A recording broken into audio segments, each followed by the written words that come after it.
امداد آپ پہنچا سکتے ہو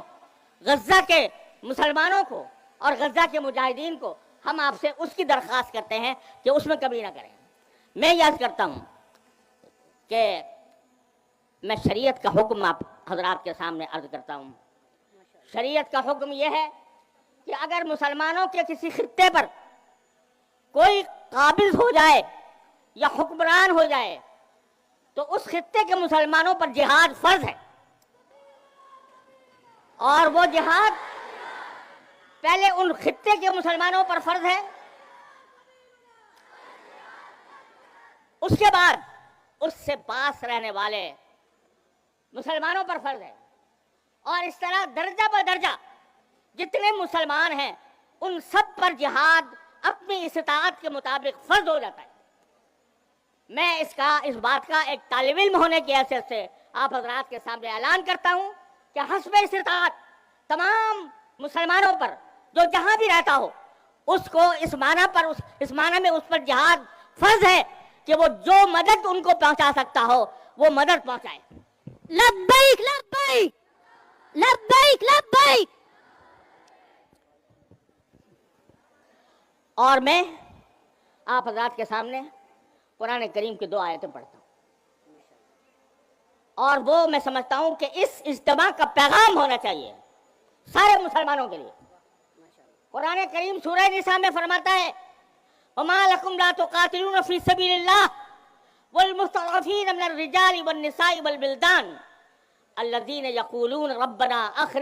أَخْرِجْنَا مِنْ هَٰذِهِ الْقَرْيَةِ الظَّالِمِ أَهْلُهَا وَاجْعَل لَّنَا مِن لَّدُنكَ وَلِيًّا وَاجْعَل لَّنَا مِن لَّدُنكَ نَصِيرًا الَّذِينَ آمَنُوا يُقَاتِلُونَ فِي سَبِيلِ اللَّهِ۔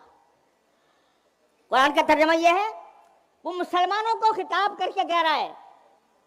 سارے مسلمانوں کو، ما لکم، تمہیں کیا ہو گیا کہ تم اللہ کے راستے میں جہاد نہیں کرتے اور ان مردوں، عورتوں، بچوں کی خاطر جہاد نہیں کرتے جن کو دشمن نے دبایا ہوا ہے، اور وہ یہ دعائیں کر رہے ہیں کہ اے ہمارے پروردگار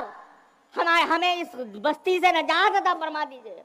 اور وہ یہ دعائیں کر رہے ہیں یا اللہ ہمارا کوئی مددگار پیدا کر دیجئے، ہمارا کوئی حامی پیدا کر دیجئے۔ قرآن یہ ان بچوں کا، ان عورتوں کا اور مردوں کا حوالہ دے کر سارے مسلمانوں سے کہہ رہا ہے کہ تمہیں کیا ہو گیا کہ تم ان کے راستے میں جہاد نہیں کرتے۔ اور دوسری آیت سورہ توبہ کی، اس میں نبی اللہ تبارک و تعالیٰ نے ارشاد فرمایا کہ ان کان آباؤکم وابناؤکم وازواجکم وعشیرتکم واموال اقترفتموها وتجارة تخشون کسادها ومساکن ترضونها احب الیکم من اللہ ورسولہ وجہاد فی سبیل اللہ، کہ اے نبی کریم صلی اللہ علیہ وسلم سے خطاب فرمایا جاتا ہے، یہ کہہ دو سب سے کہ اگر تم محبت رکھتے ہو، ان کنتم تحبون، اگر تمہارے باپ،